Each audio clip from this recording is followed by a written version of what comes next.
Good morning, everybody. Before I will start my topic, may I extend my heartfelt gratefulness to our Divine Mentor, our Supreme Founder of the Kingdom of God, His Majesty Supreme King FILEMON O.REAMBONANZA, to the royal family, to the 12 apostles, to the 12 gates, to our spiritual mothers, all members of the Kingdom of God, once again, good morning. My topic this morning is about what is DAPITAN according to the plan of God. Now, if we will talk about DAPITAN city, we will start at the time when Jacob was born, because the exact time begins in his life. Jacob was born in negative 73. Before he entered Egypt, he lived 130 years in Israel. That was in negative 73 to positive 57. This was at the time of Jacob when he became a governor of Egypt. 17 years after Jacob arrived in Egypt, he died. The family of Jacob lived in Egypt within 430 years. So it was at the time of Moses. In short, they got out in Egypt in 487 positive. From this year, we will count 480 years. And that was the time when Solomon constructed the temple.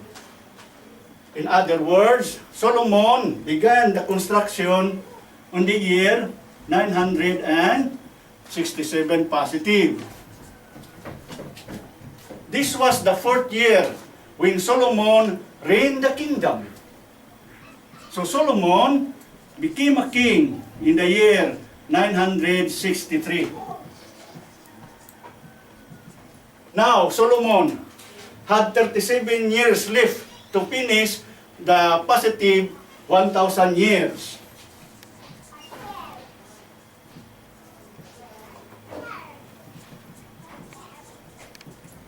Since Solomon reigned the kingdom within 40 years, so he had 3 years, which was already a negative 1,000 years. If we will subtract the negative 3 years from negative 1,000 years, we will have the answer of negative 997. This number of years, 997 negative, will be subtracted from 2,520 years, which is the appointed time of God. We have the answer of 1,523 or 1523 in short. This was the time when God bestowed the kingdom to the nation which became a Christian nation. In this regard, God sent a priest on March 16, 1521 in order to Christianize the Filipino. For the kingdom of God should be given to a nation in which Christianity abided. Now, we cannot profoundly deny that the Philippines is the abode of the Christian people who are struggling for salvation, whether in group or individuals. We learn very well that the Philippines became a Christian country on April 14, 1521, 2 years before God gave the kingdom from 1523. It is very clear to mention the kingdom of God because the year 1523 is the repetition of the history of the real and true kingdom of God at the time of King Solomon during his last hour in negative 997. The biblical history prevails that the creation of Adam was in the island surrounded by two branches of twin rivers of Tigris River and Euphrates River. This is precisely called Mesopotamia. From the Greek language, Mesopo, which means an island between the two branches of rivers. In a vivid narration, after the creation of Adam, God rested in the seventh day. Since one day of God is equals to 1,000 years of man, so Adam should be in the Garden of Eden and live there the same time as God rested. But before the year ended, Adam committed sin. In the year 821, Adam committed sin. So God completely erased Mesopotamia after the 20th generation at the time of Abraham. So the plan of God was carried by Abraham in Canaan. Many years passed by that Jesus was born in Bethlehem. His human flesh was chosen so that Christ, the true God, could humanly speak to the people for the preparation of his third week in this world. Many Jews did not believe him, so he took away the kingdom of God and gave it to the nation, which became Christian in 1523.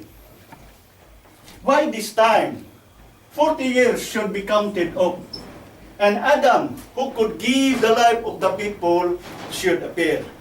It was in 1563 when Adam came to the Philippines in the person of Dato Pagbuaya.